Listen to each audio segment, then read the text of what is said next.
श्रीराम जय राम जय जय राम। अभिमान न धरता कर्तव्य कर्म करावे। मला कळत नाही असे वाटणे ही परमार्थाची पहिली पायरी आहे। आपण अभिमानाने मला सर्व समजते असे मानून जगात वावरत असतो। खरोखर अभिमानासारखा परमार्थाचा दुसरा मोठा शत्रू नाही। अभिमान हा हरळीसारखा नाश करणारा आहे असे म्हणणे सुद्धा थोडे अपुरेच पडेल, कारण हरळी वाढली तर ती दिसते आणि म्हणून ती उपटून तरी टाकता येते। तशी अभिमानाची गोष्ट नाही, तो दिसत नाही आणि म्हणून तो केव्हा आणि कसा डोकेवर काढील याचा पत्ताच लागणार नाही। चित्तशुद्धीच्या मार्गात मोठी धोंड कोणती असेल तर ती अभिमानाची आहे आणि स्वतःच्या कर्तबगारीने आपण त्याच्या तावडीतून सुटू असे म्हणणेही वेडेपणाचे होईल। त्याच्या कचाट्यातून सुटण्याचा मार्ग म्हणजे सद्गुरूला अनन्य भावे शरण जाऊन अभिमानाच्या तावडीतून सोडविण्याबद्दल त्याची सतत प्रार्थना करणे हाच होय। चित्तशुद्धी झाली की शेताची मशागत पुरी झाली असे म्हणायला हरकत नाही। पुढे प्रश्न बी उत्तम असणे जरूर आहे। उत्तम बी कोणते हे कदाचित आपल्याला समजणार नाही, परंतु फळ चांगले कोणते हे समजते। आता असे समजा, जी फळे गोड लागली त्यांचीच लागवड केली तरी पण पुढे असा अनुभवायला येते की काही काळ लोटल्यानंतर कालमर्यादेप्रमाणे ते झाड मरते आणि अर्थात फळे मिळण्याची बंद होतात आणि त्यामुळे मन कष्टी होते। यावरून असे दिसते की आता गोड लागलेली फळे ही कालांतराने दुःखालाच कारणीभूत होतात।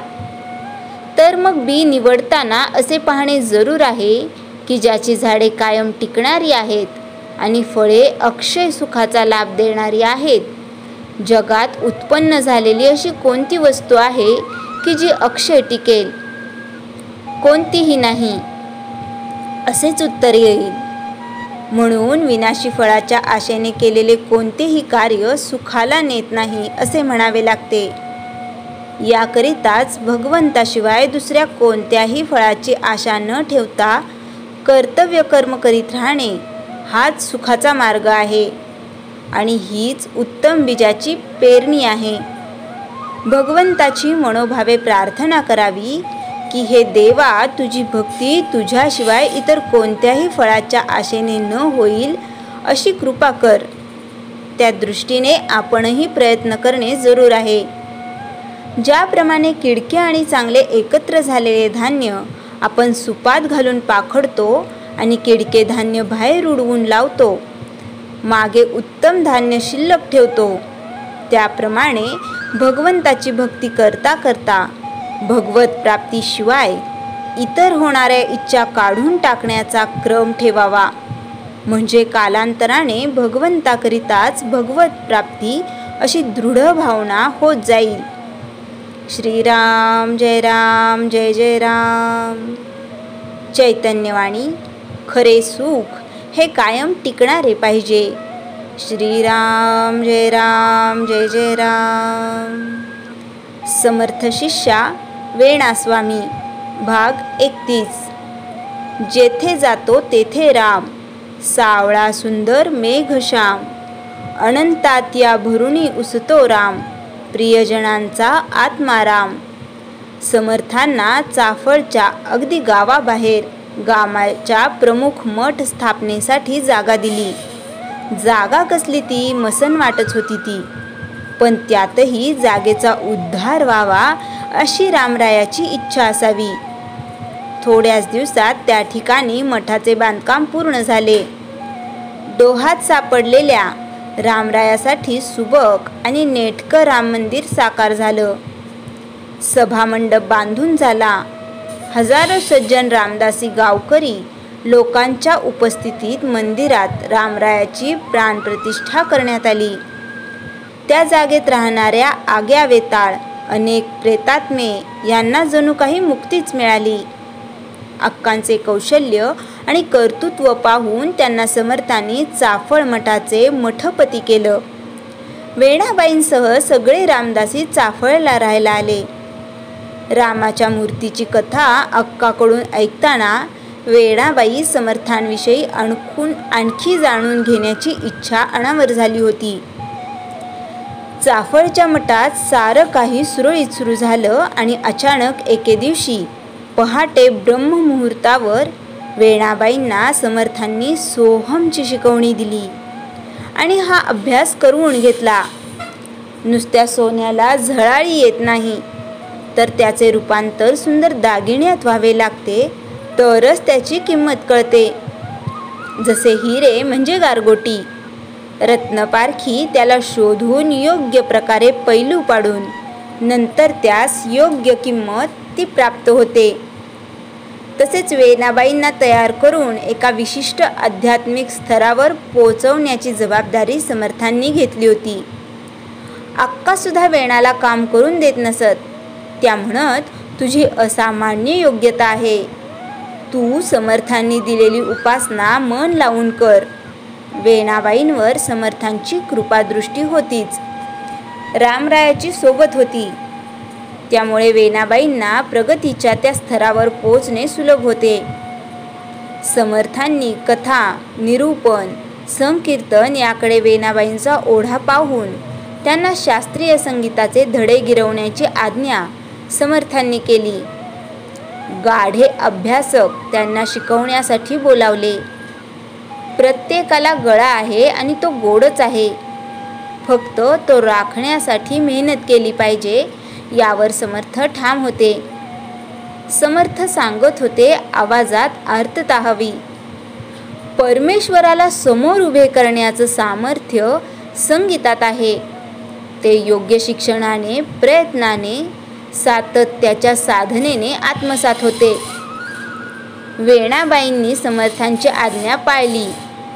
सोहम साधने बरोबर संगीत साधना सुरू झाली. बुद्धीला मनाची प्रयत्नांना जोड असली की असाध्य साध्य करता येते. त्यांच्या मनात कोणताही अहंकार नव्हता, गर्व नव्हता. होती ती फक्त सद्गुरु भक्ती. जे होते ते रामरायाच्या आज्ञेने होते. करता करिविता तोच आहे असा वेणाबाईंचा ठाम विश्वास होता. मला त्याने पुन्हा जिवंत केले. तोच काळजी करेल आणि मला सांभाळेल. आता माझे असे काहीच राहिले नाही.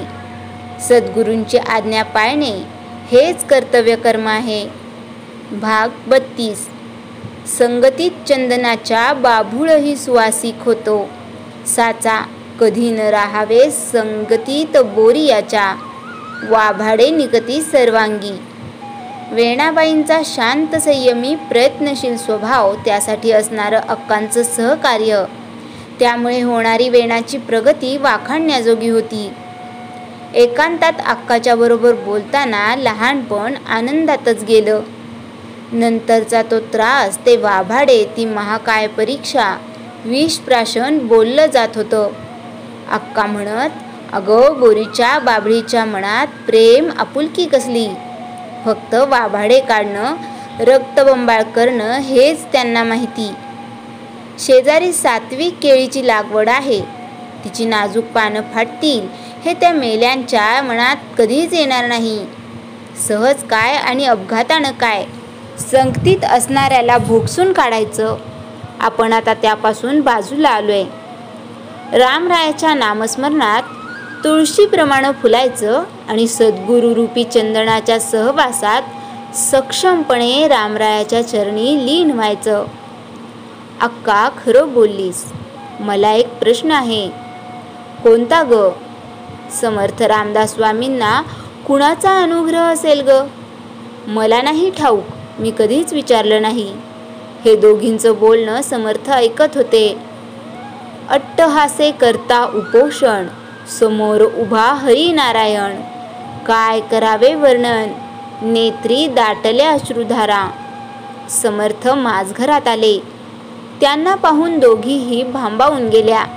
त्यांच्या चेहऱ्यावर असणारी प्रसन्नता दोघींना सुखावत होती. चौकशी झाली. गप्पांच्या मध्ये बोलता बोलता स्वामी म्हणाले, आमचे नशीब फार थोर, कारण प्रत्यक्ष प्रभू रामरायाचा अनुग्रह आम्हाला होणार होता. तीर्थरूप निवर्तले. पूर्वापार पिढ्यानपिढ्या घरातील रामभक्ती होती.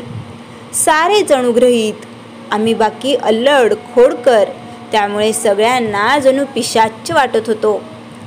आमच्या ज्येष्ठ श्रेष्ठींना विनवण्या केल्या व त्यांनी ऐकले.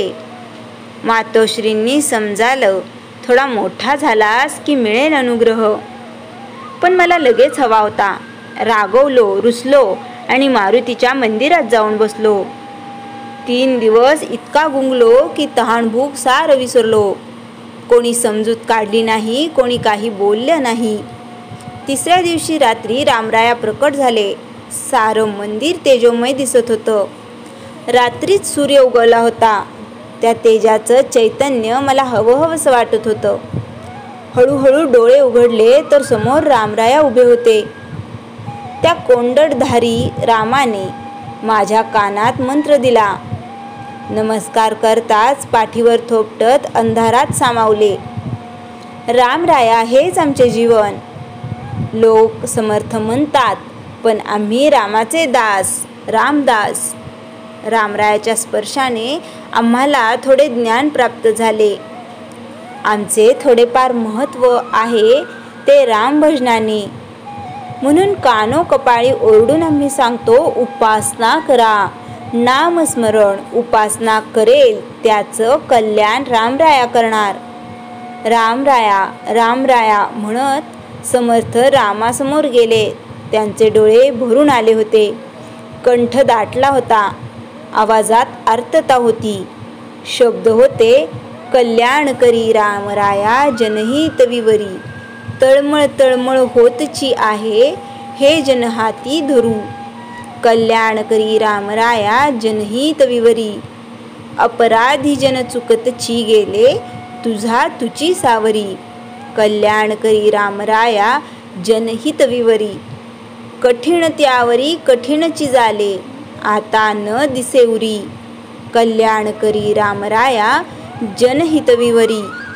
कोठे जावे काय करावे आरंभिली बोहरी. कल्याण करी रामराया जनहित विवरी. दास म्हणे आम्ही केले पावलो दयेसी नाही सरी. कल्याण करी रामराया जनहित विवरी. समर्थांचे हे काव्य वेणाबाईंनी लगेच टिपून घेतलं. कल्याण गोसावींनी स्मरणात ठेवून पुन्हा पुन्हा आळवलं. असं रोज अध्ययन सुरू होतं. अनंतबुवा गोसावी संगीताचे श्लोकांचे धडे देत होते. कीर्तनकार घडवत होते. चाफळ मठात अध्ययन चालू होते. पण समर्थांची माहिती आणखी मिळावी ही वेणेची इच्छा होती. तोची साधू ओळखावा देव तेथेची जाणावा. श्रीराम जय राम जय जय राम. जयाच्या जणी जन्मनामार्थ झाला. जयाने सदा वासनामात केला. जयाच्या मुखी सर्वदा नाम कीर्ती. नमस्कार तया ब्रह्मचैतन्य मूर्ती. श्रीराम जय राम जय जय राम. जानकी जीवन स्मरण जय जय राम.